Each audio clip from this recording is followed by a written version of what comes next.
welcome to another episode of Shooting the Shit with Rachel and Neal Young. So we're talking all things real estate photography business growth, mindset, and getting it done. Here come your favorite true entrepreneurs, Rachel and Neal Young, shooting the shit. I have a ferret on the podcast. Like if we're kind of in a slump, like what kind of things do you do? Talking about a boob light. Straddling a power line. Nice photo. Ooh, I need that. I'm like red right now because I'm embarrassed. I go like this. I love it. Come in. Sure, use your podcast voice. You know, over here, I'm pitting out. Drone's like flipping to the ground. That's a great callback. Chit-chatting. Is that what you call that? Hey! So your week was good though, huh? That's kind of, Yeah. You had a break, you said? I had a good week. It was a little slower in the real estate world, which is always kind of a blessing, you know, so I got to get some stuff done and I'm getting organized, which is always feels good, you know? So Yeah. There's two things you can do in the slow time, right? And that'll tie us into today's topic. One is you can get caught up on stuff. You can get focused on what you do refine for next year, like what almost drowned you this year that you can make better. And then the other thing is after you do a bunch of that, then you go, I got to pay the bills. yeah, I need more money. Right. How are we going to make our month? Yeah. How are we going to make some money? So we figured today we talk a little bit about something we both do as an additional service that works well with real estate media, which is, Rachel, you want to Portraits, lifestyle, headshots, pictures of your people. Yes. Yeah. So we're going to talk all about, you know, portraits and what you can offer, what you can charge, what you need for gear, what you need for settings, the whole shebang. And so we're gonna dive in and start out by talking about, you know, a little bit more about why you should do it. Yep. And we're going to talk about posing and lighting and composition and how to get the shot. So lots of good stuff in this episode. So let's dive in. So why would you do portraits, Neal?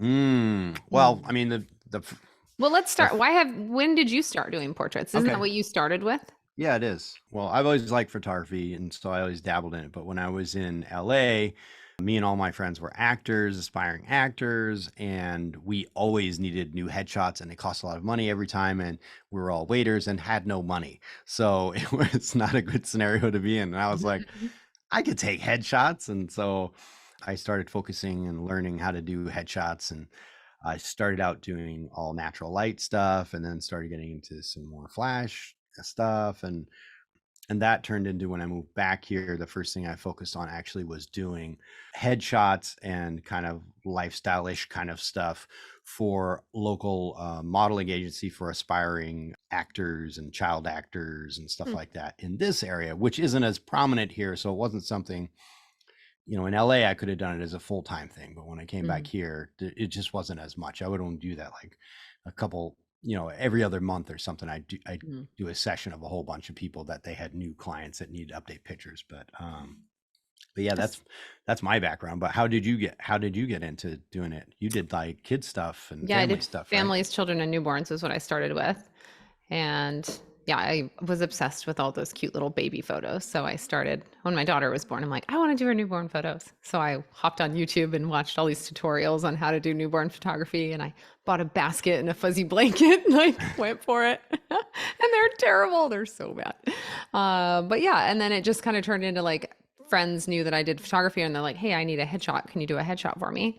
So I started doing more research on YouTube of how to do headshots, because headshots it's a different lighting setup. You know, there's a little bit more technical side to it it's not just stand outside and take a picture, right? Like you really want it to look good and professional. So the lighting was what I really focused on a lot. And I had a studio at my house, so I was able to play with the lighting and do all kinds of different setups and test it out and stuff. So that was cool.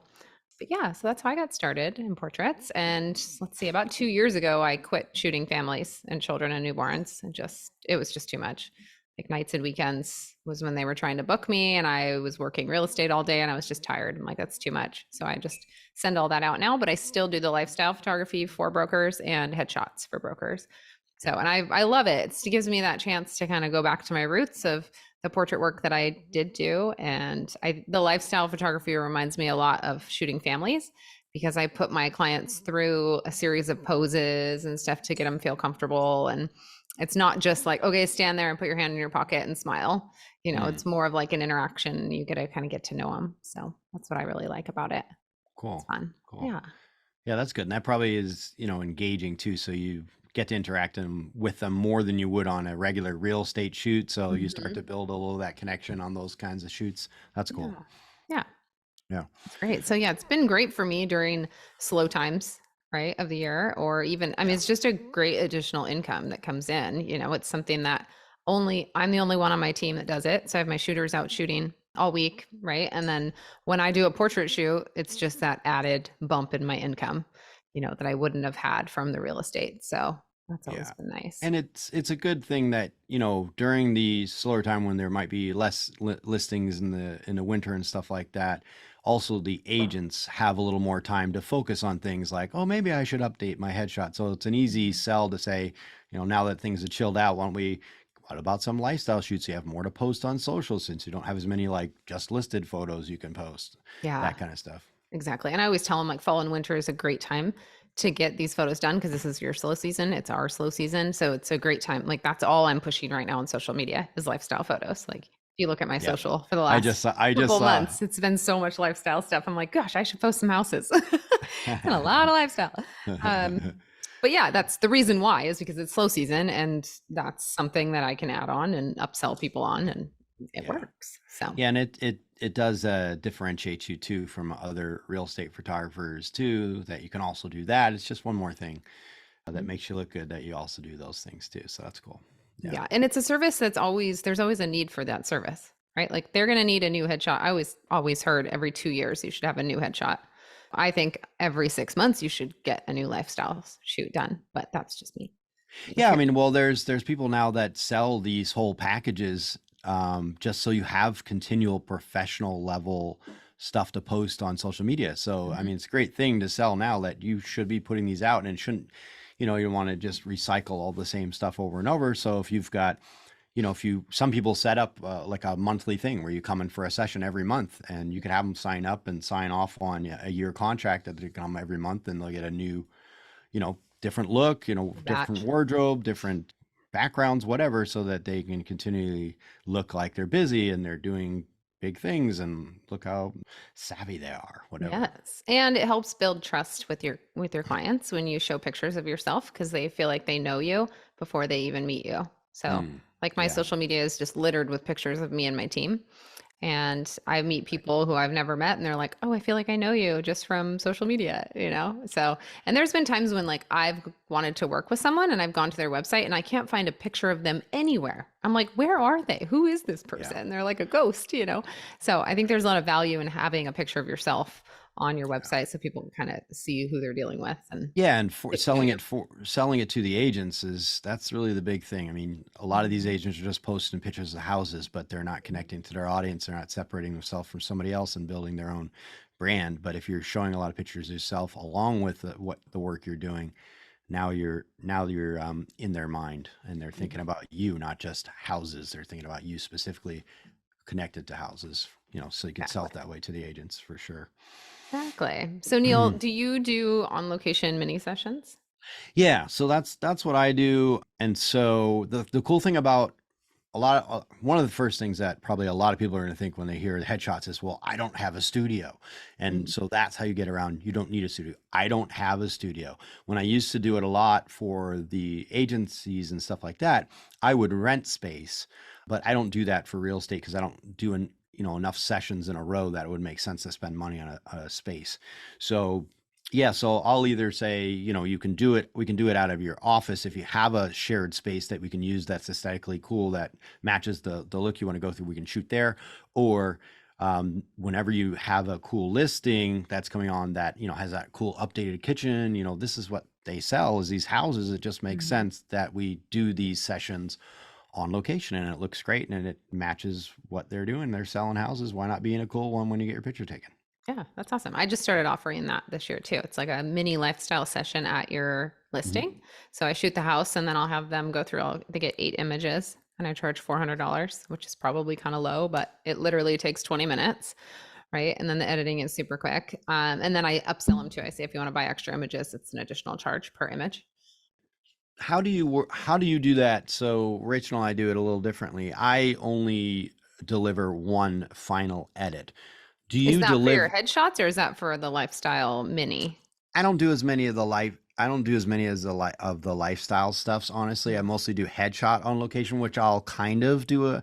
I'll do a few shots that are not just tight headshot, but I'm not really going crazy into the lifestyle part of it. So, and I'm also not charging as much, so I would charge more if I was doing a full like. We're gonna do like maybe 5 mini little like vignettes or whatever, if you will, Mhm. like working on the computer, different Yeah. life like One at the front door. Yeah. Right, right, right. So I'm not really focused on that. So it's a little different. So it's more of a headshot session with some 3/4 shots as well. And they Okay. might, they're still kind of looking to camera and maybe they're a little more relaxed than a normal like so it's kind of like a hybrid. It's in the middle a little bit. But anyway, I they can purchase more edits if they want to, but I just include one touch. So hey, just pick your favorite and I touch it up for the rate that I do. Do you deliver all the images to them in the gallery for them to pick first and they pick like the 4 that they want? Mhm. How do you do, or you Yeah. pick? Because So, people are different, photographers are different. Some photographers do all of the weeding out on their own and they choose. mhm. But I come from that headshot background where you used to just get all of these images and you'd sit down with your agent and your agent would be like, well, not this one because it accentuates this, so we're going to go with this one, and they could be very picky about the slightest thing. So Yes. I So deliver a lot of files. I do what I would want for myself and I want to pick my images. I don't want someone else picking because they don't know what your favorite like side of your face is or your expression, right? Like I Yeah. see things differently than the photographer I think that shoots me. So I go through and cull the images and narrow it down to like the best 20 or whatever from a headshot session. So my Mm. headshot sessions are 20 minutes long and they get 3 final retouched high end retouched images. So I'm retouching skin, removing any stray hairs in the face, taking lint off their shirt, like the whole Yep. 9 yards, right?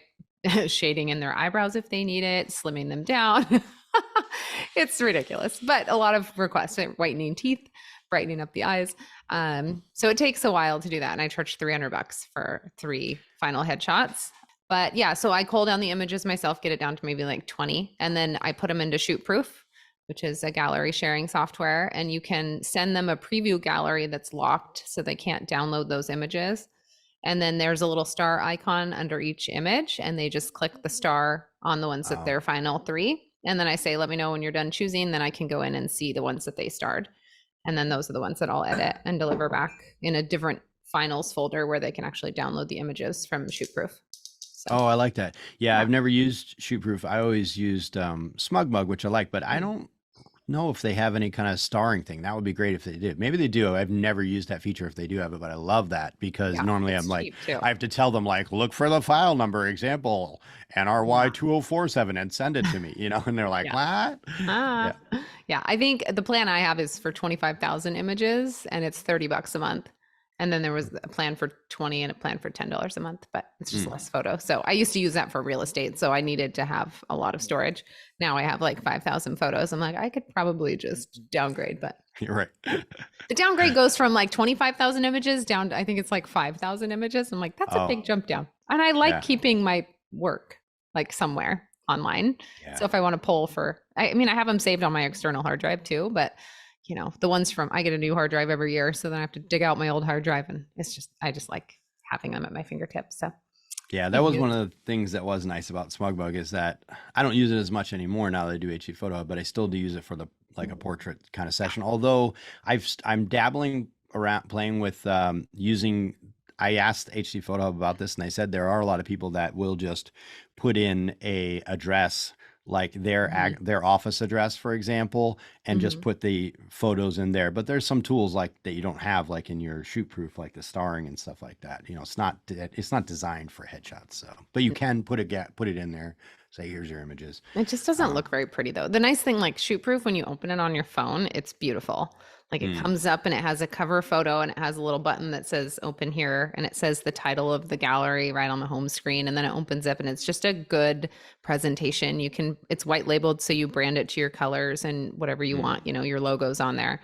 So I just like the way it looks for yeah. portraits. It just feels higher end, and Hmm. I'm selling these things for a premium. So I want to make sure that my delivery is spot on. Yeah.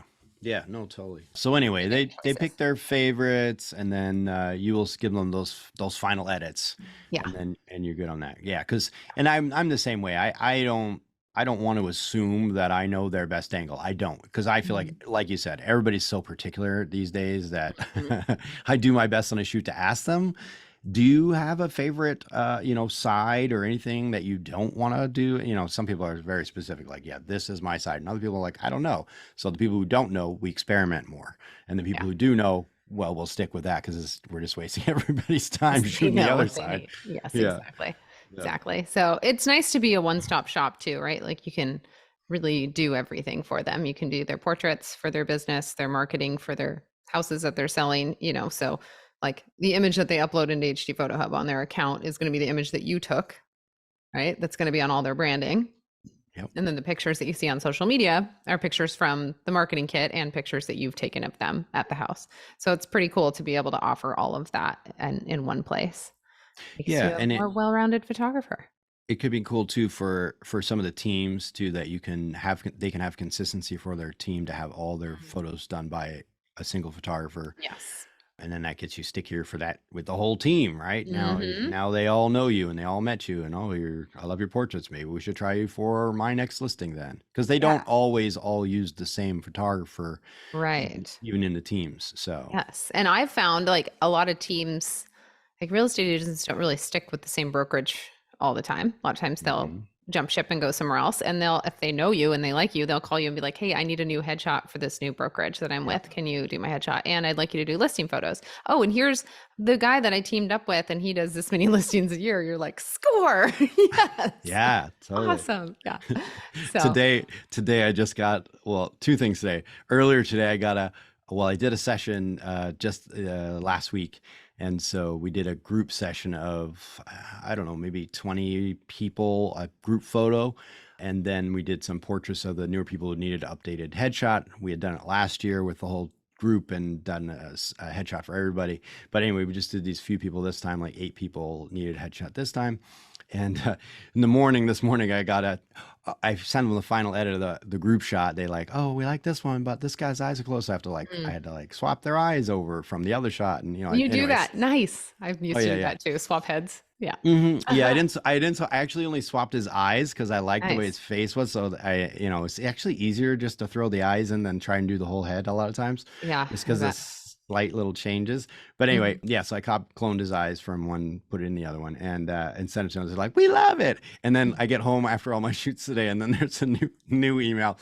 Oh, slight change. Apparently, Francesca's not with us anymore, and we got a new guy, Frank. So can you somehow cut that other person out and put this other person? And like, it never ends. Oh my God. Like, Yeah, yes, let me work my magic. I can yeah, do yeah, anything. Yeah. yeah. I've had that happen. They're like, oh, this person left. Can you do this? Add this one in. And I'm like, well, I can try.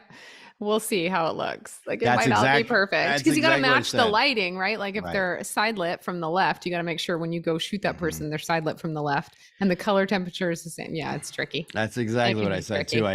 I said I will do my best, but it can be Hmm. tricky matching the lighting and matching the colors, because they're giving you some photo of this random photo of the guy because he wasn't at the session because he's brand new. So Right. so I'm like, I'll do my best, but Exactly. just so they know up front, there's a reason why it might not fit perfectly. Yes. Yeah, Yes. All right, but so let's anyway, jump into like how to do portraits. We are going to give yeah, you a brief overview of gear, camera settings, shooting indoors and outdoors, lighting, learning posing, how to get the shot and composition, yeah. and having fun because that's the most And important thing. so, and to before we dive into, to be clear, we're not just talking about headshots. If you want to do this variety of photos, you're also talking about lifestyle. And if you don't know what lifestyle shots are, Hmm. they can be tighter shots, but they're typically a little wider shots. They're a little more like fashiony, a little more modelly, but they're also capturing moments, not always dead to camera, like capturing moments of them in their Day to supposed to day, be their day to day, but right? we're We're So like, for instance, when I shoot for Real Producers, we do a lifestyle session and they'll bring their phone, they'll bring a laptop, they'll bring signs with them, like for sale signs.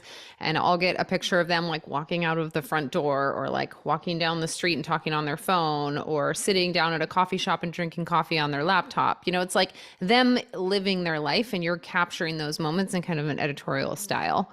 So it really shows who they are as a person and what they're all about. And then we do some fun poses. Like I just did one where a guy's given the peace sign, it's from behind, and it's like that was for his New Year's post, right? Like peace out 2022. I'm like, that would be cute, you know. So we just kind of come up with these things on the spot, or like the jumping pose, you know. Sometimes they do a post that's like, I'm so excited for the new rates that it, you know, the 1 point drop in rates or whatever, you know, something like that. So it's fun to get creative with it too, because like there's endless poses that you can do and like different scenarios they you can be put them through. styling the home, they can be adjusting things. Yes, yeah, setting that's a big one. Some flowers on the kitchen, you know, counter, whatever, stuff like that. So or like arranging a flower arrangement. I've done that. Yeah. The idea is almost as if they always had a photographer following them around every day, that you could catch this snippet here and there, and we're just like making it all happen in this small session. Right. So, and agents love lifestyle shoots. Like I think it's the best thing you can do for your social media presence is have a lifestyle brand and lifestyle photography to go along with it. It's fantastic. Yeah. Okay. So I just wanted to say that just because it does affect the gear choice is a slightly different than if you were just doing headshots. And so if you were just doing well, you know, maybe you should talk about headshots and I should talk about lifestyle. Yeah, let's do that. I do more lifestyle than headshots. I mean, I can do it. Oh, and I wanted to touch on the studio thing. So I used to have a studio, then I moved and I didn't have a studio, but I have a portable backdrop with lighting. It's like a pretty basic lighting setup, but it's like 3 lights. And then the backdrop that I can bring with me with a couple rolls of paper. And they're just like the 5 feet rolls of paper. So they're not huge. They fit in my car. So I just tell agents, I have a portable backdrop that I can bring to your office or your home. I just need like a 10 by 10 space to set up. I also do have a background too, but I don't do colored backgrounds. The only choice I give them if they don't want like an ambient background is I do a white background. So I have this pop-up thing that you can put a light in, so it's a lit white background. Ooh, so fancy. I also can give nice edge light on their shoulders and stuff like that. You got to send me the link to that. I want to see that.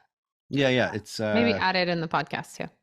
Yeah, we'll put it in the notes down below. But yeah, it's kind of cool, and it also works good in a pinch as a main light too, because it's just a big like 6 foot by 6 foot cube that could be a softbox if you wanted. It makes really soft light too. So let me ask you, does that make a true white background? Because when you photograph white paper, it turns out gray. You have to actually light the paper to make it white, which is a pain. Correct. Then you have extra lights. Yeah, what's great about this is actually a white background is tricky to light to actually be continuously white across. You're exactly right. So what this is you can just shoot any, you know, your little flash that goes on top of your camera, you know, your little SB600, whatever it is, you can just put that on a stand, aim it into the side of this, and it bounces around this thing. So it gives a perfect white background. So it flashes. It's a flash. It's hooked to your flash. It's not continuous. You could do continuous, I suppose, if you could get it bright enough. But yes, I do it with flash. But yes, technically it could be a continuous light that goes in there. It doesn't matter. It's just a big softbox essentially. But yeah, the light goes in the side so that it kind of bounces around more, so that it's more even. So you're not having to, you know, the technical side of actually lighting a white background is pretty difficult. To do well. Yeah. All right. Well, let's jump in. So gear. So you need a portrait lens. So if you shoot too wide when you're doing headshots, their nose will look wide. Their face kind of looks distorted. It's the same thing when you're shooting real estate at 15 millimeters. The edges get distorted. The same thing will happen to someone's face. Yeah. So you really want to zoom in as far as possible. So like a 24-70, 50 millimeter, an 85, or a 70-200, which the 70-200 most of you should have in your bag anyway. And that is a great portrait lens. So Neal, what do you use? What's your go-to for headshots? In the past, I did have, when I shot Nikon and when I used to do headshots, my main lens. Well, I started doing 50 millimeter 1.8, which is a great lens actually. And if you have it on a crop sensor, it's really more like an 85, so it works great. But if you don't have it on a crop sensor, it's still pretty good. It's probably the shortest I would go on a lens for portraits. But what you can do with a 50 millimeter that's nice on a full frame is you can also do a lot of that lifestyle stuff with the same lens, and it's Mhm. one of the more affordable portrait lenses you can get into in the 50, and it's a very versatile lens, and usually you can get it like a 1.8 or a 1.4 or something. The 1.8 is usually fairly I affordable, think the depending. 1.8 is like 125. The 1.4 is like 300, and there's very little difference between the two. So, Yeah, it's yeah. you really can do great stuff with that, and so it's a good way to get into it. So that's what I did when I was first getting started, and that worked great. And then I now currently I no longer use had a 70 to 200 2.8 that I loved on my Nikon. When I switched to Sony, I just never bit the bullet to get that expensive lens, and so instead I got an 85 1.8, and so for portraits that works great, and it's super sharp, and the Mm. Sony is super sharp for portraits. It does a really good job with the eye autofocus, way better than my Nikon ever did. It's crazy great with that eye autofocus that a lot of these systems have now, and it's a lot more affordable. So that one on the Sony, I can't remember, but $600 maybe, instead of a few $1,000s for the 70 to 200 2.8, for example, which I don't have. I have a 70 to 200 f4, but I don't use it a lot. I still like my 85. Mm. So, Mm. Wow. yeah. Awesome. Yeah. I use the 24 to 70 for lifestyle shots.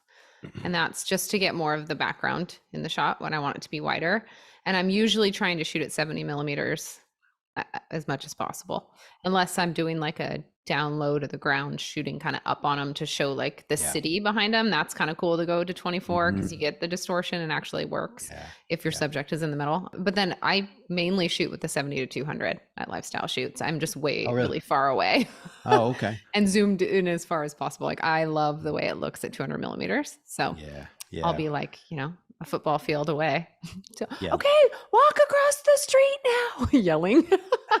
And that's one thing you won't get with the 85 if you're trying to do full body stuff with the 85, you're not going to have that same effect that the 70 to 200 can have. If you can get real far back, you need to get real far back with the 70 to 200, but if you get real far back, go into 200, and if you're at 2.8, you can still get full body, and you still get that professional look with the background being, out of Bokeh. focus, but also kind of exaggerated with that lens. Looks really cool. So yeah, when I'm doing full body, I don't do it on the 85 as much. I like to switch to the I have a 28 to 70 Tamron lens that's a little more affordable, 2.8, that I like. And so for that stuff, lifestyle stuff, I'll have one camera set up with the 85, and I'll have one camera set up with the 28 to 70, so that I can quickly switch between the two depending on whatever's happening. I'm like, oh, I want a tight one, or oh, I want a Yeah. wide one. But I will get, like you said, I will like to get wider on that lens instead and get closer to them. But I will make sure that I'm not usually high on them when I'm doing that, because then the distortion is going to happen to their head.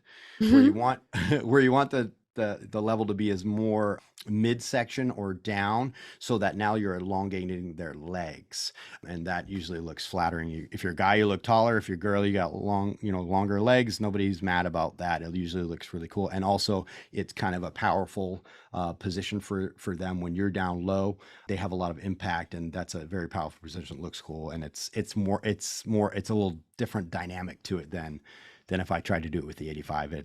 I like the feel of it. Yeah, that's great. Yep. I love Yep. it. Okay, so camera settings. Mhm. So camera settings for lifestyle photos, 2.8 to 3.5 if it's just one single person. Yeah, I want that blurred background. Unless it's something I want to see. Like if it's the city and I want to be able to see it, then I'll shoot up, 5.6 or 7 if I need to. Usually I'm outside, so I'm able to go as high as I want, really, when it's a nice day. The ISO, you want that as low as possible. So test your camera out and see when you start to see grain in your image. You want to make sure you know that. Like for me, I have to keep mine under 800 ISO. That's when it starts. If I get up to 1,000, I have grain in my photos, and especially with portraits, you don't want grainy photos. So the lifestyle ones where it's full body, if it's a little grainy, it's fine. But if you're getting closer up to their face, it really does show quite a bit. So, and then the shutter speed, like the slowest for the shutter speed, the slowest I'll go is 1/125. So, and that's just, I know what I can handle. I can go to 1/60 and I have the stabilization on my lens, but it's not always sharp. I'm just not steady enough. The 70 to 200 is heavy and awkward. So it moves quite a bit on me. So I know to stay over 1/125 or higher. Right. And that'll depend on your lens. Also, some lenses have built-in, stabilization or vibration reduction, whatever, depending what your system calls it. So you might get away with a little less. So practice that and just zoom in after your, do a practice session, zoom in and make sure that the eyes are tack sharp. Yes. If the eyes are not tack sharp, you got nothing. So it's going to be more important that you watch your shutter speed first, I would say, because we can do some noise removal in post, but sharpening is a lot harder. If that's not really tack sharp, it's going to be a lot harder to cheat that to make it look sharp. So make sure your shots are sharp first, especially in a tight headshot for sure. Yeah. So, and then the general rule of thumb for a lens is it's whatever that length is probably your minimum. So if you're shooting at 200 millimeter, you generally want to maybe shoot for 1/200th.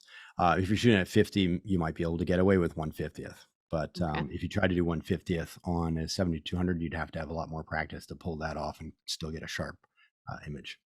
That's great advice. I learned that so long ago and I completely forgot about that. Yeah, I'm gonna right. start using that now. I'm like, oh yeah. Oh yeah. Thanks, Neal. Remind me. Awesome. Okay, let's talk about setting. So indoors versus outdoors. So lighting is going to be your biggest challenge when shooting indoors and outdoors, honestly. With indoors, you have a little bit more control because you can bring in lighting. All right, you can bring in a couple soft boxes and add light, but there's like a lot of these brokers are going to want to be shot inside of a house. And so I always first thing I ask is, how's the lighting? Are there big windows? Because you need a lot of light and you don't want to rely on the overhead lighting because it adds color cast to your subject. So when you're shooting indoors, you really want to turn all the lights off. And then if you need to fill light, like bring in a softbox and add that light to your subject. Yeah, it's a nightmare. Actually, this last group shot that I had to do was a nightmare. Oh. We had the first time we shot with them, we went to a professional studio. It was a studio that you could rent. It was all, daylight studio, all natural light pouring in from lots of windows. It was easy. You couldn't get a bad shot because the light was beautiful. This time it was in the bottom level of the building they lived in, had all these like office suites, kind of really cool looking rooms. It had a giant like kitchen thing with a U kind of island kind of thing or whatever. It was really cool. But the lighting was all directly overhead because the windows were too far away. And it was, warm tones and mixed different fixtures with different colors. Nightmare. Yeah. So if I didn't walk into that I think I ended up setting up 1, 2, 3, 4. I think I had 4 lights set up for that. Wow. So I had 2 lights in the background, just bouncing them around in the room to make them the main light in the room and the main color in the room. And then 2 lights in the front. I had a huge. Did you have to leave the lights on? You couldn't turn them off? I probably could have turned all of the lights off, and that might have been good. I don't know. It might have been a good call to do that. In the heat of the moment, I didn't. Is the honest thing. Yeah, because that the down shadow is the one thing you really don't want. It's creating all those shadows. So I had Monster Octa with me, so that was and a medium Octa, and the medium was my. They were both main lights really. I was just aiming as much power out of those as I could at the people. I basically just overpowered it with the settings, but still it was a challenge because there were so many people and there were so many shadows from those lights on their faces, one person shadowing the other person. So it was, if it wasn't for Lightroom and little, brushes to brighten here and brighten there and brighten there. Yeah, it wouldn't look great. That's the honest truth. Good job. I know. I've shot a few offices where that happens, where you can't turn the lights off. And I'm like, okay. And I just tell them, I'm like, these probably won't be great just because of the lighting and there's not a lot I can do about it. And they're like, okay. So I just let them know. And then I don't share a lot of those. I'm like, I don't know if I would have had enough light, even with my 4 lights, to really fill out the whole room with none of those lights on. Oh, but okay. I don't know. It was like, and the other thing was I was already doing a session, and that first person they were before the group shot because they had some other thing they had to get to. So of course that person showed up late. Oh, So geez. I'm already crammed trying to get that done where I'm supposed to be able to focus to set up more for that main group shot. And Mm, so it was just a stressful scenario trying to get it all done. And it was just like, go, go, go. And it was just me. I didn't mm, have an assistant helping. That was a shoot that would have been better to have somebody helping me at least set up lights and yeah. go, hey, go turn Wrangle. that one down or whatever, you know? Yeah. Wrangle the people too. Get everyone ready. Yeah, so Totally. that is not what you want to dive into for your first No. No. portrait session. So it Okay. would be very smart to make sure that if it's natural lighting's going to be most of the time way easier than trying to work indoors and overpower everything is a lot Right. more complicated. Because one of the biggest struggles that I had when I started was getting the skin tones the correct color. And then I discovered a gray card and I learned about mixed lighting and how you should not have different color temperatures of lighting on your subject, like pick one, right? So, anyways, yeah, that was my biggest thing. So, that's something to really research too. If you really want to get into portraits, is learning how to light your subject and get the correct white balance so that their skin tones look like they do in real life. It's a big deal. Okay, so outdoors is a lot easier because, well, it can have its challenges, depends on what time of day. So, twilight, like golden hour, is about an hour before sunset and about 20 minutes after sunset, well, maybe 10, depends on where you're at. But is the best time to take portraits because you get that soft, nice side light. Mhm. And everything just kind of glows like it's beautiful, but that's not always realistic, especially with us shooting the house during the day and then they want to do lifestyle shots. So for me with lifestyle, I used to be so set that I couldn't shoot them in the direct sunlight, right? Because you're not supposed to do portraits in direct sunlight. Like there's harsh contrast between your highlights and your shadows. The people are squinting because it's so bright, it just doesn't look good. So you want to try to put them in the shade somewhere if you can, or under something and have them face out towards the light so that their face is illuminated by the source of light that's coming into the shade. If that makes sense. This is kind of hard to teach without showing, I feel like, but I think you guys will get it. Yeah, well, so for example, one of the places like in LA when I used to do headshots, Mm-hmm. when I first started, I only did natural light, and of course they had a great golden hour there, so that was great. But you didn't always want just that, outdoors, grass in the background, trees in the background look. Sometimes you wanted a more industrial look. So what we would do is find places in the city to shoot, and so some places that were great to shoot was there were some roads that went under a bridge, for example, that had cool, graffiti and stuff like that. That wouldn't work maybe for a real estate agent potentially, but if it was a solid gray or a solid white wall, that went into that tunnel. But basically, if you could get towards the edge of that tunnel, that's where all the nice light was bouncing around and happening right there. That was soft and flattering. If you just watch them, and I always tell them, if I'm somewhere I'm not sure about the light and maybe it's sort of overcast, like I'm not exactly sure where the sun is or something like that, I will tell them, hey, can you just do me a favor? This is going to be weird. I'm just going to stare at you while you turn because I just need to watch to see where the best light is. And so I'll have them turn, Oh, that's kind and of like that. you can watch, you'll start to see as the shadows get better, or less shadows under their eyes as they turn towards the best light or away from the harshest light.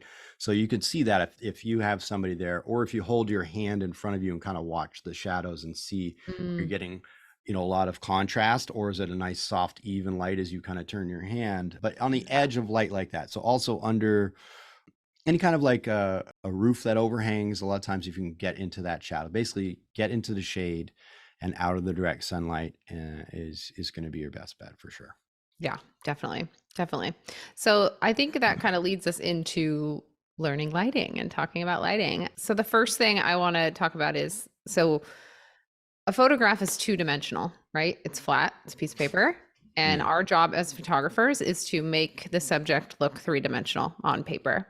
So we do that through lighting them and creating shadows, highlights and shadows in the image to create depth. So like Neal's lighting setup right now is great. My lighting setup is terrible. I cannot get this down. And I'm not about to set up all these crazy lights in my living room. So it is what it is. Very flat light on my face. It's just like, bam. But for Neal, he's got a nice side light, which gives him a bright side on one side. And then he has shadowed on the other side with a little bit of light leaking over. So it's more of a Rembrandt lighting.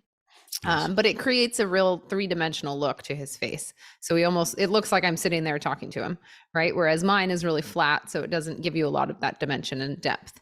It's just a lot flatter of a light. So yeah, so lighting is really important with your images. And you don't necessarily want to face them straight towards the light. You want to put them off kind of to the side, so you get to see a little bit more of the crevices on the side of their nose and more of the detail on the side of their face and stuff. You know, when you have a big light source like big windows, that is however the bigger the light source is compared to your subject, the softer that light is going to be. And a lot of times for a commercial kind of portrait, we do want softer shadows on the face. So a bigger, broader source, or a source that is closer to them, so that it is technically bigger compared to them the closer it gets. But so the other important thing to think about is the quality of light. And so mostly with a commercial portrait, we generally speaking are looking for a nice soft light, which means that the shadows are not as harsh and dramatic. They're softer. They're more gradual across the face. And you're generally going to do that with a larger light source. Getting someone close to a big window, generally be a softer light source. Or if you have a soft box, that's why they have these big soft boxes, because it's just a bigger light source compared to the subject. So they get softer shadows. So yes. And as the light kind of falls off, it falls off in like a gradient from the highlight to the shadow, really gradual. So it's not that harsh contrast between light and dark. So think about it with outdoors. If you think about it with outdoors, on an overcast day, all those white clouds are like a giant softbox that's allowing the light to be filtered so that it just lays really nicely and doesn't cast like a hard shadow on your face. Whereas when it's bright sunshine, you get that crazy harsh line from highlight to shadow. Right. And what we mentioned earlier that maybe we didn't just really hit right on the nose is that there's 2 times a day that are good for shooting in natural light if you can't get into the shade. And that is going to be early in the morning or late in the day when the sun's coming up, when the sun's going down, just because the angle of the light isn't directly above the person. And that's the worst shadows, where you get those raccoon shadows under your eyes and nobody looks good in that light. And the other thing to try to, I'd say, if you're outdoors shooting, is a lot of times the light to their back can also be very cool. You've just got to expose properly so that we're seeing their face and they're not just in total shadow. That can look really pretty, lighting up their hair and a highlight on their shoulders and such. Especially at twilight, but you almost need a fill light. Like if the light is behind them, when you look in your camera lens, they're going to be really dark and the background's going to be exposed properly. So then you need to boost up your exposure, or you need to add some kind of fill light. So you can do that with like a flash or a reflector. A reflector is just a big round disc that's either white, gold, or silver. So that can add some extra light to their face as well. Totally. Yeah. Yeah. So I think that's great. So window light. You can use, like, when you're outdoors, you can use like a big white building across the street is a great reflector of light that will reflect all that nice clean light onto their face. Speaking of clean lighting, you want to be careful if you're shooting on the grass. A lot of times that grass will shine color cast up onto their face and make them look green, or under the trees, they'll look more green. And that is a pain in the butt to try to correct. So again, you can use like if you're just doing headshots and you're out at a park in a grass field and there's trees overhead, it's like, there's no way they're going to be green. You're going to be fighting it in Lightroom. So if you have a reflector, you can put a reflector just flat out in front of them, like they're sitting at a table almost, right? Like it's like chest height. And that white will just reflect up onto their face and it will help with that color cast. Yeah, I've had that happen too. Yes, another thing is just like slow down and look at your client's face. Look at the light, look at the quality of light, and look at the color. Because I've found like cool places to shoot where there was, depending on the time of day, there was tree there, and if the light's coming from the right angle, come right through those leaves, and you've got this green. And we naturally, in our brain or our eyes or whatever it is, we kind of auto compensate for all of this stuff way better than the camera does. So you might not even notice it till you get, if you're not really taking a second to go, wait, do the skin tones look natural right now, or do they look a little green? You might not notice it till you get home, and your camera for sure is going to go, yeah, they're green. And it's not going to, it's going to be really hard to get a nice skin tone with that happening. It's very tricky. Another thing to watch out for too is dappled sunlight. So like when the sunlight's coming through the trees and it gives like shadow and like dappled sunlight on their face, like that's bad. So try to get them in complete shade if you can. Yeah. Okay. So that's like lighting 101 in a box. That was very basic. Do you have anything else Yeah. to add, Neil? Oh, let's talk about Well, like studio setup for lighting for headshots. Cause I think that's something like just give a basic setup that someone could get started with. yeah. And at the end, we're going to tell you a couple people to watch for some more information about this stuff because there's so much that we could tell you that it would just take too long. But yeah, so studio setup. So what I would say, so for my setup right now, for example, since we brought it up, this is more contrasty than I would generally shoot a commercial portrait. I have one main light on me only, which is 45 degrees from my face. And so it is that Rembrandt style where I do have Rembrandt style. You can see kind of almost like a triangle on the cheek on the shadow side where the light comes past the nose and you can see that cheek. But then where the nose is, you get a shadow on the opposite side of the light. For a shoot like this, if I was going to I do shoot like this almost actually when I do a portrait. But what I'll do is I would just and this is the simplest way I found to do it. You can do 2 soft boxes and 2 lights, but now you've got 2 electronic things to deal with. So instead, what I like to do is one main light off to the side of them a little bit close to them. So it's a soft light. And then I will just have a light stand with a reflector.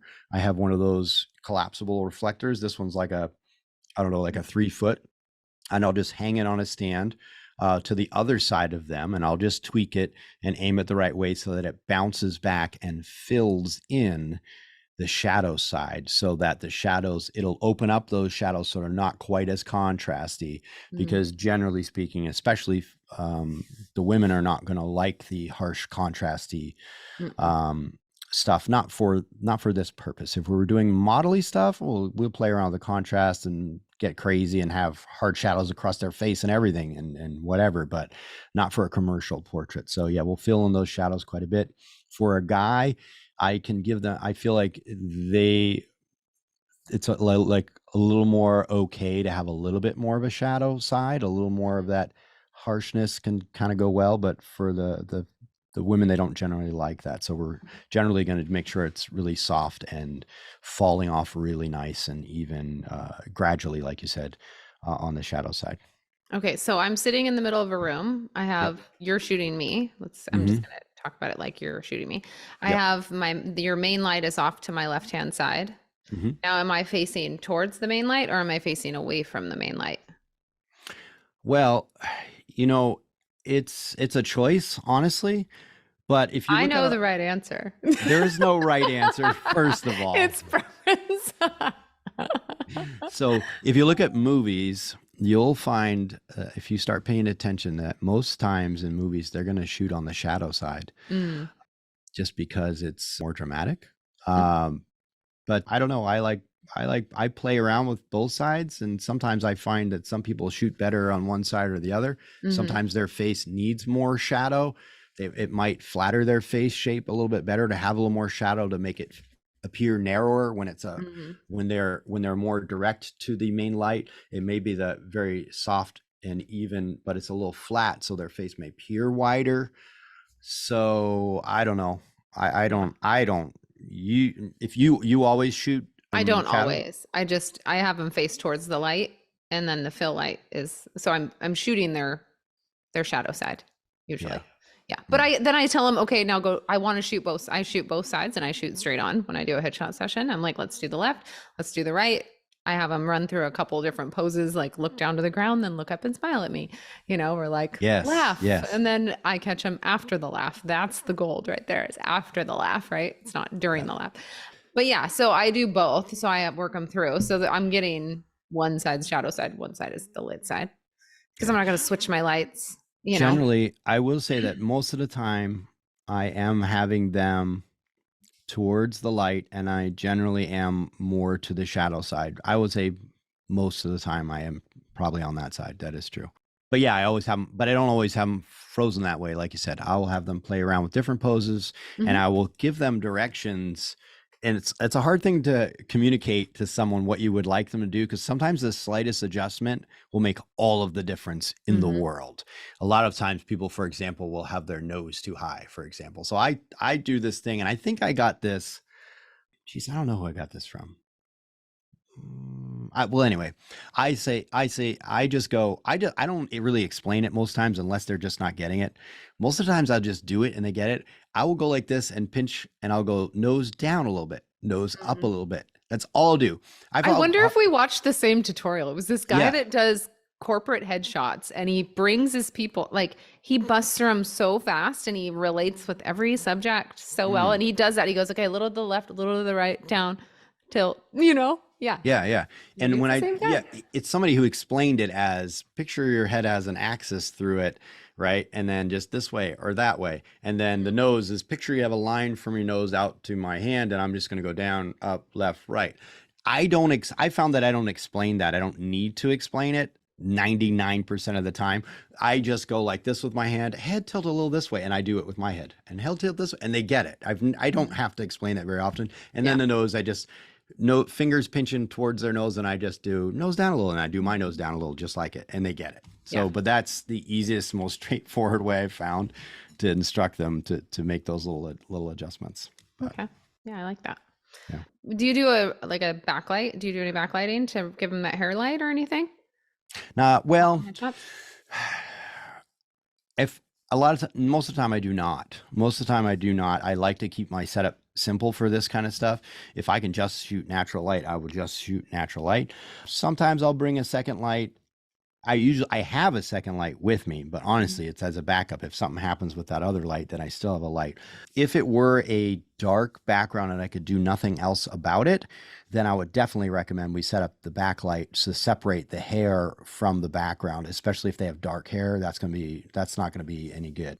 But a lot of times I'm shooting these environments where there are windows and stuff, and I'm kind of choosing my background, and that's kind of giving that separation that I want. But yeah, if you can't get away with it, then I would definitely recommend a backlight or kind of, hair lightish kind of thing to just separate them from the background, which looks cool when you get that edge lighting on the shoulder. Yeah. I know. I love that look. Do you do that do you do that most of the Yeah. time? So I have a little light that I bought. It's like a little spotlight and it has a little like tripod stand that comes out from the bottom of it. I think I got 2 of them for $20 on Amazon. And you're going to die because this is so ghetto, but I tape it to my stand with gaff tape. And then I have like a softbox cover that goes on a smaller softbox and I wrap it around it.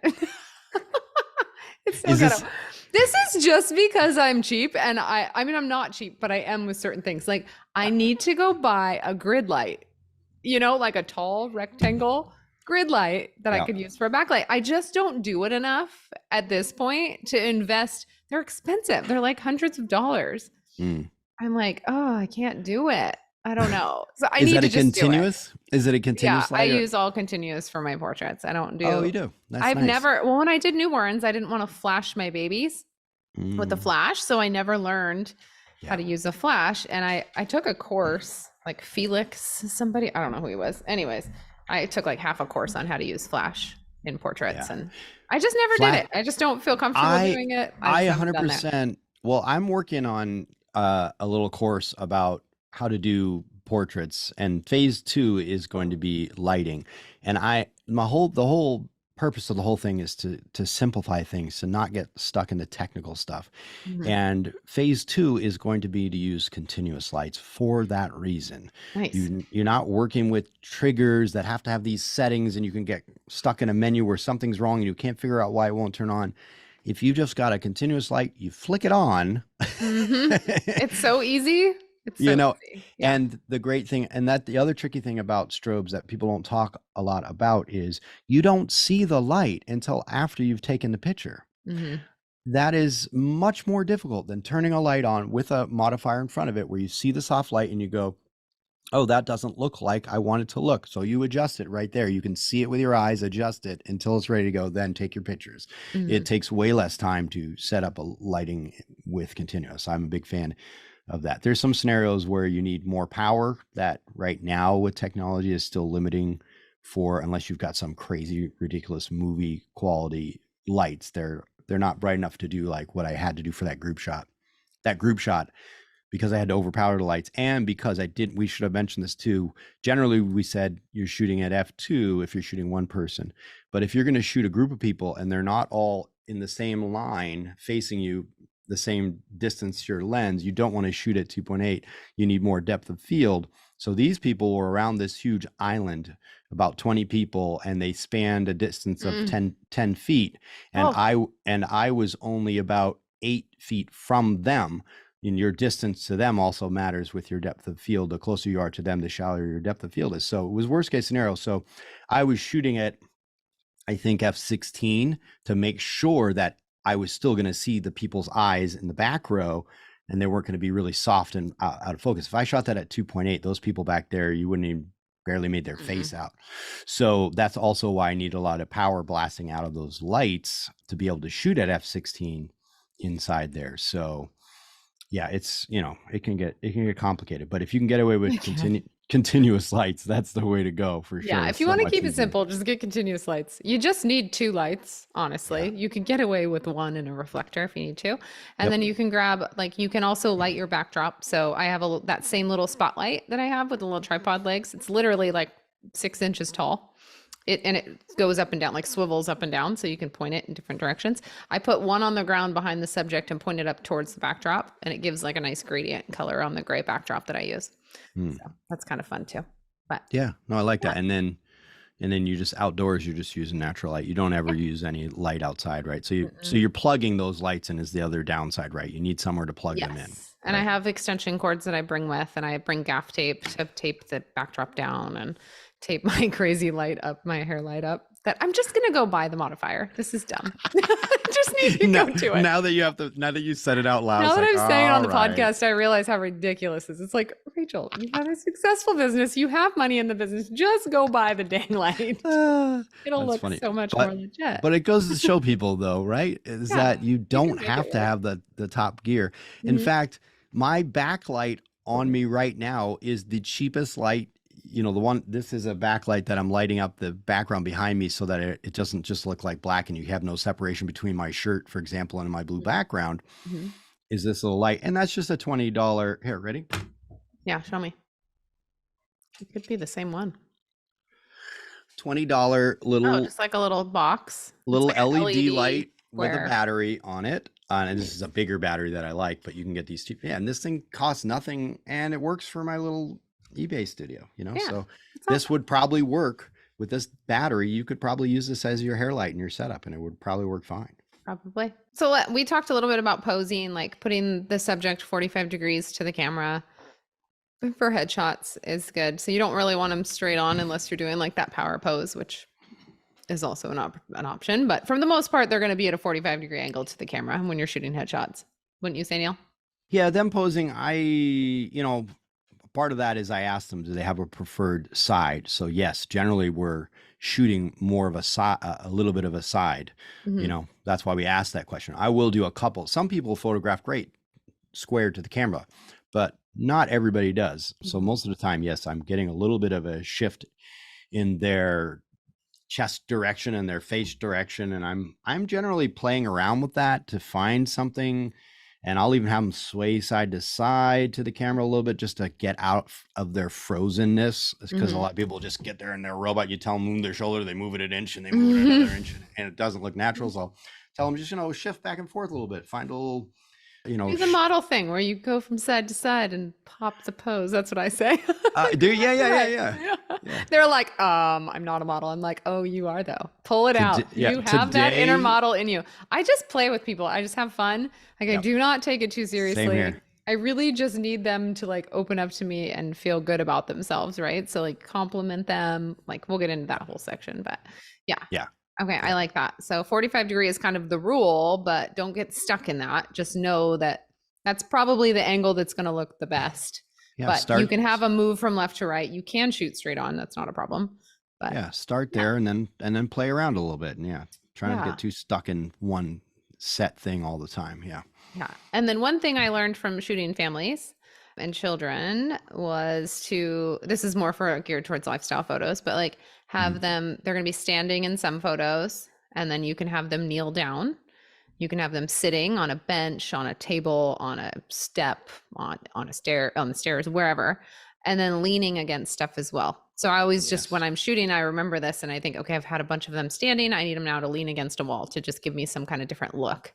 Right. So those are good little posing things that you can do.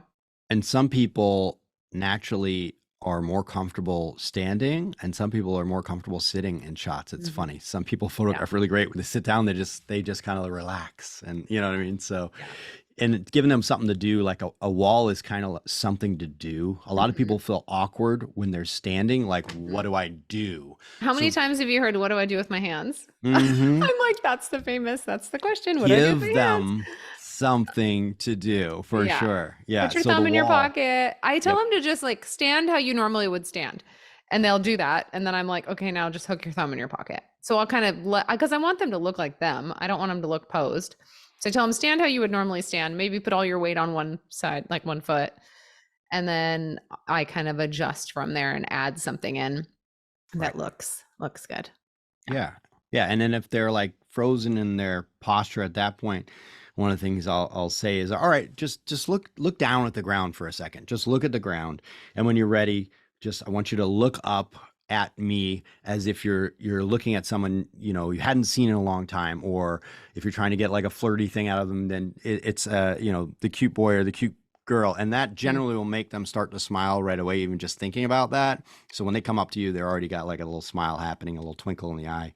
It's when they look up to you. So, and that gets them out of that frozen kind of thing that they're also. Just tell them sometimes if they're getting frozen, just go ahead and close your eyes for just a second. I just got to fix this setting.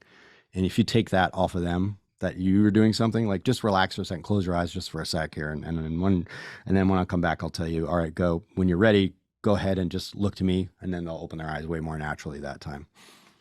That's great. Yeah, I like that. I like that a lot because it helps break that awkwardness that happens.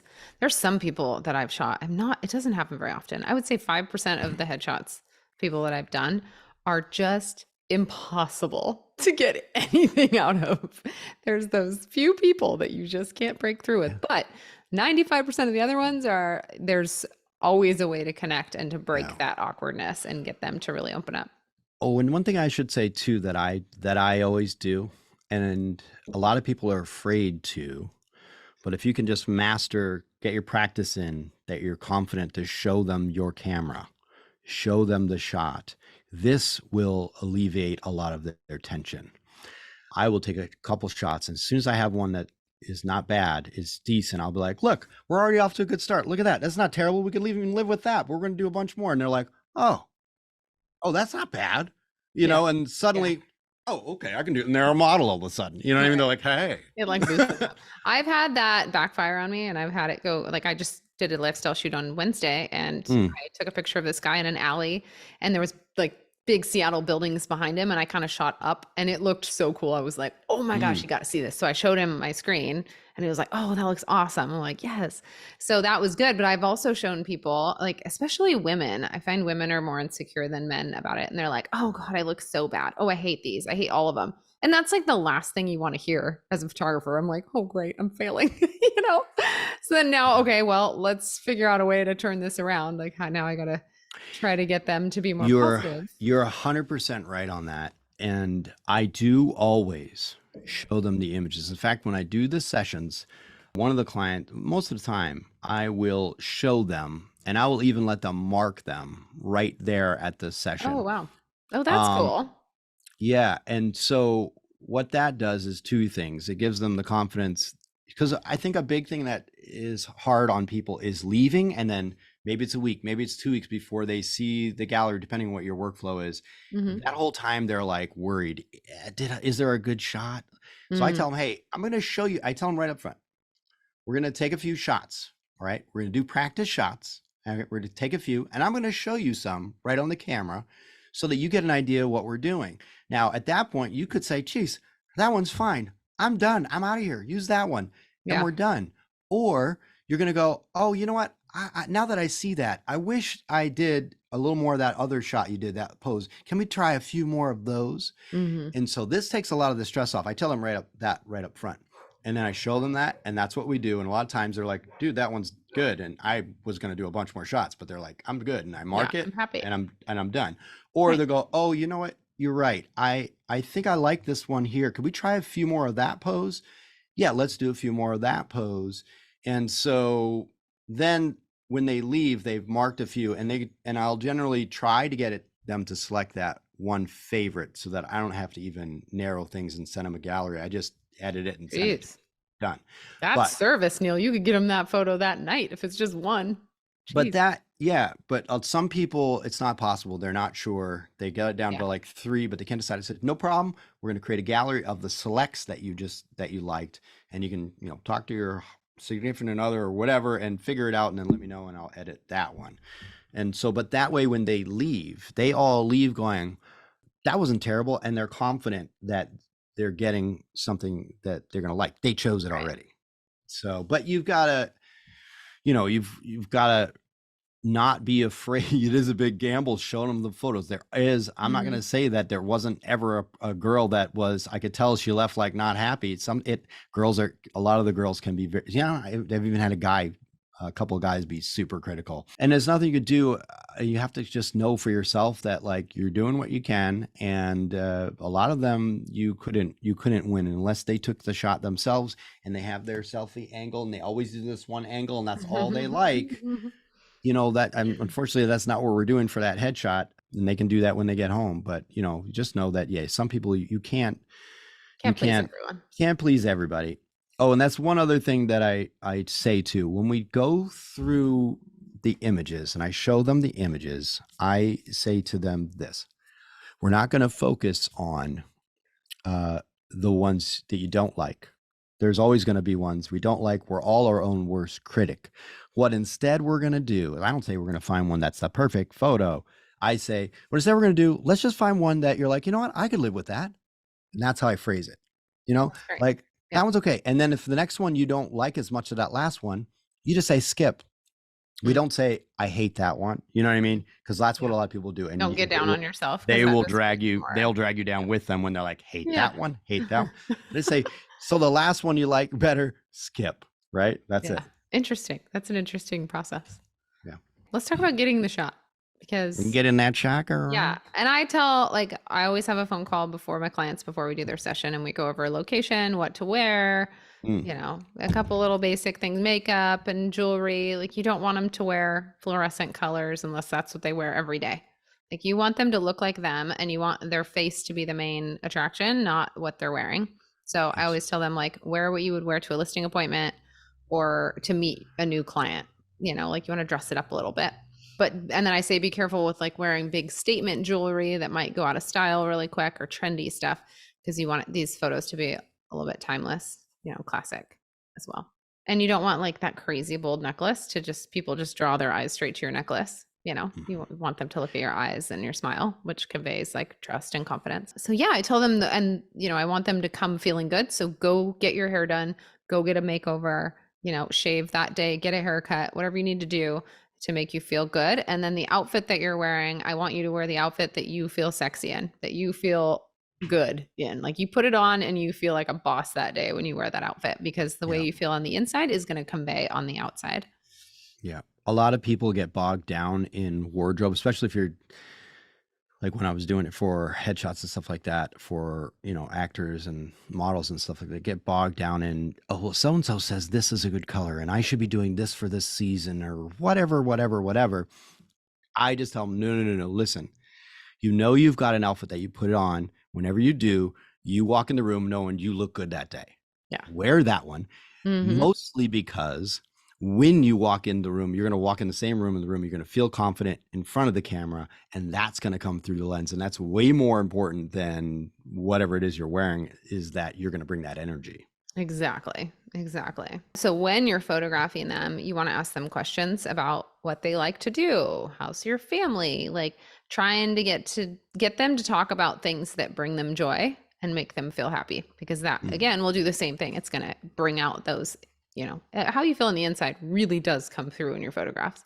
So like, if they're feeling happy about talking about their children, then they're going to be happy. If they're pissed off at their kids because they did something naughty, and they're not going to look happy. They're going to look mad.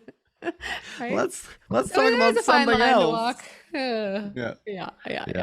That is always a hard thing. And I still, I like to think I'm pretty good with people, but that is a hard thing to kind of do the chit chat banter or make them laugh and stuff. Yeah, gosh, the making them laugh. It's like, I'm always like, I just say, Do you have any good jokes? Because I have none. I'm like, all of my jokes are inappropriate. I can't tell them to you. And that usually backfired. gets them to laugh, or they'll Yeah. tell me a joke and then we laugh together. Yeah. But yeah. Or I have a couple that are just dumb. Like, what do you call a fish with no eyes? I don't know. What? There's no I, FSH. Oh, A fish with no geez. eyes. Stupid, right? It's like my It went five-year-old over son my told me that in head. kindergarten. I was like envisioning He's like, I the don't get it. fish crashed into the water because it's blind. But why did he crash in the water? He's already in the water. He's a fish. That's what my brain did. Yeah. Okay. Yeah, that's too far. Too far. Yeah. No, I did the like, I don't have any. I said that one time, something similar like that. I don't have any good jokes. They're all inappropriate. And they're like, oh, great. Tell me it. And I'm like, oh, come on. No. Don't do Like, that. now you're putting me on the spot. Yeah. So you want to have conversation with your people, try to get them to loosen up. The better they feel, the more relaxed they feel, the better their photos are going to be. Like, Yep. honestly. And you want to make it easy and fun for the people. Like, nobody likes getting their photo taken. I think 90% of the people that I photograph, they say, I hate getting my photo taken. I am not photogenic. And I'm like, great. Well, this is going to be fun. So now it's my job to like break that down. So the first thing I say to that is, you and 95% of the population. I'm like, I can't tell you how many people tell me that, Oh my God. but we're just going to have fun. It's going to be easy. I'll run you through some basic poses and you're going to be super happy. And they're like, Yeah. okay, great. She's going to take care of me. So it's a lot about giving direction, making, I'm the authority. I know what I'm doing. I know what I want them to do. I know how to get the shot. Right. And a lot of it is just having that Yes. conversation. And if you don't know what you're doing or you're kind of stuck, don't let them know that. Just No. make up a new post. Be like, you know what? I'm gonna have you just walk down to the end of the road and walk back. And that will give you a couple minutes to like think of another pose. Right? Like put them on a Yeah. little task. Hey, So- walk over there and pick up your phone. Sound like you're talking to your best friend. You are 1,000. That's so funny. I have had the exact same experience where they walk in and do that. And I say the exact same thing. Mhm. That's actually most everybody. It's the Right? minority of people who walk in here like, yay, picture day. So Yeah. you're not in the minority. And that takes the stress off. They're like, oh, everybody hates this? Yeah. Then it kind of takes it off. They're like, okay. Because they feel like they're terrible at this. Right. And they're the minority of it. And Mhm. I take that off their back by saying, you'll trust me. Yeah. And exactly like you, I say, Yep. listen, it's going to be easy. We're just going to try a few poses. I'm going to show you a couple of shots. And if that works, great. If not, we're going to try a few more. Exactly. That's it. Take the Yep. stress away from them. Now we're going to talk about composition, which if you are a real estate photographer, you should know what composition is and understand it. If not, hop on YouTube and check out a YouTube video on composition because there's a ton of rules. It will change your photography. It'll make you a better photographer. But these composition rules apply to all aspects of photography, not only real estate, but portraits. So one of the main ones, the biggest ones I would say is rule of thirds. Yep. So you want to put your subject, like if you break your screen into thirds and you have like a hashtag over your photo, you want to put your subject in one of the intersecting quadrants on that hashtag. Hashtag composition. You just couldn't help yourself, huh? No, I couldn't. You saw it coming. I'm like, what's he gonna do? He's gonna do something. He's winding up. I can tell. I couldn't do it. Okay, I had to fine. do it. I had to do Fine. it. So rule of thirds. So put your subject off to the left or off to the right a little bit, not smack dab in the middle. You can incorporate another rule is depth, right? So you use that depth of field or so use the depth of field. So if you're going to have like, use the 70 to 200 and you're going to shoot at f2.8, you're going to get that real blurred out background, which gives it kind of that higher end portraiture look. The other thing I'll say about depth is that they don't always have to be, perpendicular to the camera, right? A lot of headshots are going to look, lifestyle portraits are going to look interesting when something is closer to the lens. For a portrait, generally you want that to be the eyes, the face. So if they're on a chair, for example, if they lean out on the arm of the chair, like I'm doing here, my face is going to come closer to the lens. That's going to be more engaging. We're going to go right to their eyes. And for a portrait, that's what we want. We don't want to be looking at their belt. We want to be looking at their face, the person. So if they're leaned in a little bit, however you can accomplish that, if they're seated or if they're standing and they're just shifting their weight onto their forward foot a little bit more, Sometimes I have them lean forward a little bit, look down, and then up, so their face naturally comes into the lens a little more. You're going to dive right into their eyes. So you can play around with that, and that can add depth. And then also when you're in that shallow depth of field, now their eyes are going to be sharp focus. But when you get to their shoulder, if you're shooting at 2.8, or if you're zoomed in on, whatever the case, now their shoulder is going to be a little softer. And again, that change in focus, not just between them and the background, but their eyes versus some other part of them, we're going to go right to their eyes, just because that our eyes just are drawn to the thing that's in focus. Yeah, that's great. Love it. I have them hinge forward at the waist just a little bit. So they'll be standing at a 45 to me, and I'm like, okay, just hinge forward at the waist, and I'll do it. I'll physically do it so they get it. Yes. And them just coming forward and dropping that front shoulder a little bit just looks better, draws you more into their face. So depth is great. Let's talk about leading lines, because I do love using leading lines. So imagine you're shooting someone on train tracks, right? And they're standing in the middle of the train tracks, and you kind of shoot down lower. Then you have the train tracks that are leading your eyes directly to the subject. So you can use this with like on stairs. So if you have them sit on the stairs and you shoot sideways, you can see the lines from the stairs that lead to your subject. It like draws your eyes through the frame to your subject. Another one too is like if they're leaning on a railing somewhere, right? Maybe up on a rooftop deck and there's a big long railing, have them on one end and you on the other end, and you kind of shoot down that railing. So your eye will follow that railing and end up right at your subject. That's kind of an interesting composition to have. Oh, and that makes me think of the polar opposite is the lines you want to avoid. And that is thing you really want to slow down and pay attention to what's behind, especially your client's head. Yes.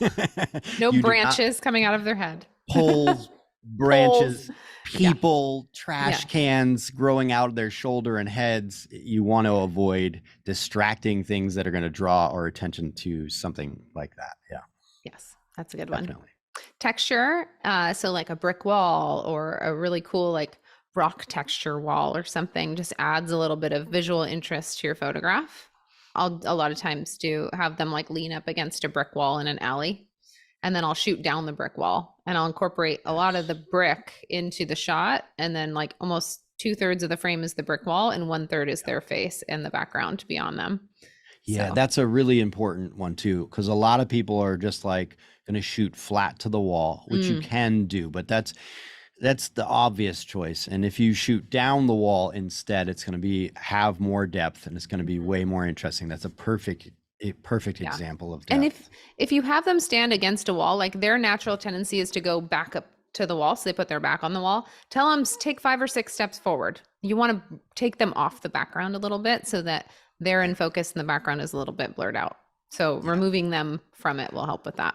Yeah. In general, if you're trying to have depth by, depth of field, if we're talking things out of focus, you're gonna want to think about 2 things. The first thing is how far they are from the background. The further they are from whatever the next background is, the more that will be out of focus compared to them. And then the other thing you want to think about is your distance to the subject, the client. So if you're really far from them with a 50 millimeter, the background's going to be pretty much the same focus as them. But if you get closer to them, the background's going to get more out of focus.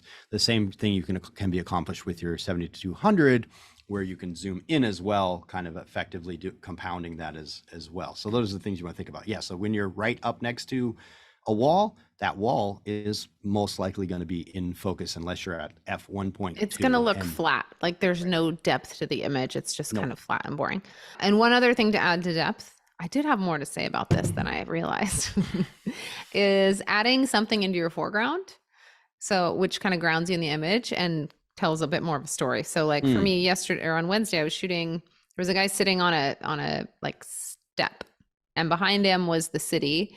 And then there was like this big planter box, like 30 feet in front of him. And I stood behind the planter box, got part of that in my foreground on the bottom of the frame. And then I could see him sitting on the step. And the planter box was just like greenery. It was totally blurred out, but he was in sharp focus. So it just adds that visual interest too, and shows a little bit of like the depth that you have within your frame. So think about your foreground, your midground, and your background, and try to incorporate all 3 if you can. Yeah. Moving on to framing. This is my favorite. So I use framing a lot in real estate. When I see like a cool archway into a dining room or, if there's two trees that are like perfectly framing something, or I don't know, whatever. But you can also use this with people. So if there's like a doorway or a stoop, you can put them in the middle, or like any kind of overhang, or like I did one down in Pioneer Square in Seattle, and it was like this old brick building, and it had this cool like doorway that was like kind of rounded at the top that was all made of brick. And then above it were these little like cafe lights, like these round little bulb lights above the top of it. And I was like, okay, and he stood like 30 feet in front of it. And then I lined him up just perfect. So it was right in the middle, and I shot. So it was all blurred out, but it looked so cool. I was like, yes, this is awesome. I love it. So finding those natural framing opportunities, even with like rows of trees on either side, like lining a street or lining a walkway, you can put your subject right in the middle and allow the tree canopy and the trees to kind of frame your subject naturally. And that also is part of leading lines. So there's a lot of multiple composition rules that you can incorporate into one frame to make it a really strong image and visually interesting to look at. Yeah. No, I love that. I want to see all those photos now. Okay. I'll share them maybe on our Instagram if I ever post again. You should. Those sound cool. I like it. Yeah. Awesome. Like, we are real estate photographers, most of us that are listening to this podcast, and architectural photographers, right? So you already have an eye for architecture and how to shoot a house and how to shoot it with good composition. So incorporating a subject into that is not that difficult. So when you're shooting a subject in a house, think about the house composition first, and then kind of work your subject into that composition to make a really cool picture. So I think it kind of gives you a leg up, honestly. And I am crazy about the verticals now in my portrait shots. Like, before I did real estate, I never even thought about the verticals in photos. But now, like, anytime that it has to be straight, the verticals have to be perfect. Oh, really? Yeah, it's funny. I've like gotten all. I'm not. I'm the opposite. I'm like, really? I'm like, yay, I'm free. I don't have to. Yeah, no. I do aim up, especially with men. I'll aim up a lot more than usual. But yeah, if it's intentionally shot pretty straight, I will fix it. Yeah. No, I tend to, when I shoot portraits or lifestyle or anything, I will naturally just add a little bit of I'm not shooting perfectly straight at all, so lines are never really going to be straight for me, because a lot of times I'm doing a little bit of a tilt, a little bit of a whatever, an angle up, down, whatever. So yeah, so I just come from that background that it never mattered for that. So when I do them, I still am kind of like, yay, I don't have to worry about lines. Yeah. That's awesome. Yep. All right. So I mean, the main thing is to have fun with your subject and to make it an enjoyable experience. I think that is the biggest takeaway, is just like not to take it too seriously. Go learn the lighting basics, go learn the composition basics so you can go out and do it with confidence and you know what you're doing. But don't be afraid to get out there and just start. Like, just try it. And don't be afraid to fail, because the best way to learn is through failing and trying again, learning from your mistakes. So yeah, just work with one or two of your closest agents and say, hey, I'm thinking about adding this service, and our next listing that you have that's a cool one, and you wouldn't mind a few lifestyle shots, you can do a test with them. A test is what we used to do in modeling and stuff like that. Is basically, I mean, you could still charge them or not, but if you depending on your comfort level, you could say, hey, mind if we just do a few and give them a couple, and then you get a little practice under your belt. And then once you got a few of those images, now you have those images for your portfolio, and now you can say, hey, I can do shots like this for you at your next listing to somebody else and charge them for sure the next time that you do that. Definitely. So some of the great portrait photographers that I've learned from, most of these were like 5 to 10 years ago when I was following them, but Elena S. Blair, she's a family photographer. Yep. She's amazing. She was on Creative Live. So Creative Live is like, used to be all photographers basically that would come on, and they do a 3-day live seminar that would be aired basically live, and they would give you the ins and outs of their whole business. So they talk about lighting, how to get clients, printing, like they would give you all the information of their whole entire business. It was crazy. So I watched her on Creative Live. And then you could buy the course, and it was recorded, but it was like $200. I was like, I'll just watch it live because I was a stay-at-home mom. So Elena S. Blair was great. Jasmine Starr, she's a wedding photographer. Yeah. And she's great. She's amazing. So you could learn a lot from her. Peter Hurley, who both Neal and I have both learned from. Yep. He is a big headshot photographer out of New York and LA, and he is a freaking master at what he does. And his personality and the way he connects with his subject is the biggest thing that I got out of his workshops that I've watched. Would you agree, Neal? Yeah, you're gonna find a lot of his lighting techniques are gonna be very different probably than what most photographers use. You'd need a very specific kit to shoot that way, so I wouldn't focus on that as much. But I would just pay attention, especially if you're gonna try to do it on location. He's got a studio and you can have it set up that way. Focus on just how he interacts with people. He's got a lot of great tips for posing and stuff like that, and how to get them out of their skin a little bit. And he's The just squinch. squinch, yeah. Am I doing it? The squinch is where you just raise up, like you kind of squint your eyes, but you only raise up your lower lids just a little bit, and it gives you this like seductive look. I always say Tyra Banks, you smize. Yeah, you smile with your eyes. Yeah. That usually makes them laugh too, you know, when you bring up Tyra Banks. But Yeah, that's awesome. if they're old enough to know Tyra Banks. But Yeah. Who else have you learned from, Neal?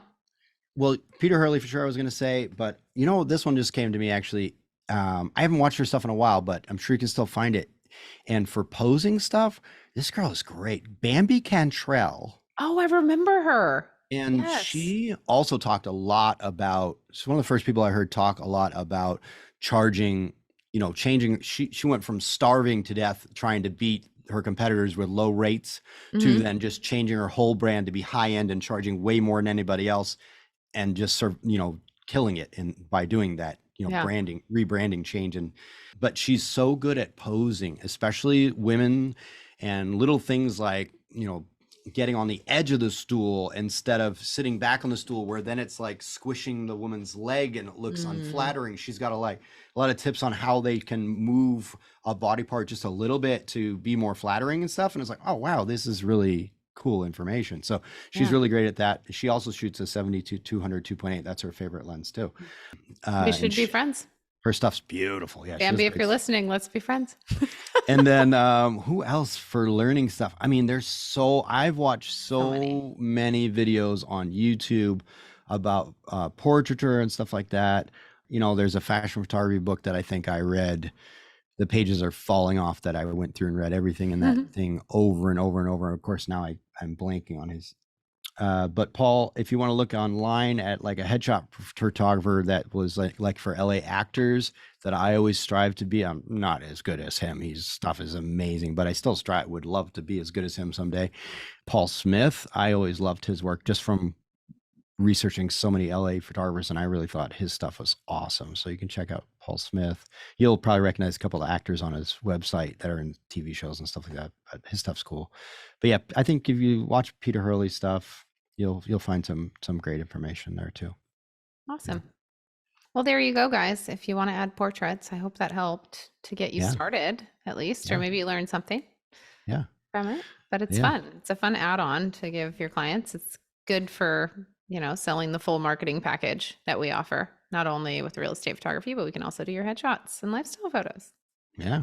Yeah. So get out there and make some money even when it's slow. Yes. Yeah. Oh, and book a group session. I forgot to say that. Offer a group session with discounted rates so that the whole team or the whole brokerage or whatever will you know, sign them up for mini sessions and give a slightly discounted rate and try to get a whole bunch of people. You got a day that's free. You can just that's a genius idea. Just book your day out and just do 20-minute slots, and everybody just comes in for their slot and you get their pictures, and you can make a lot of money that way just booking it out like that. So that's awesome. Love it.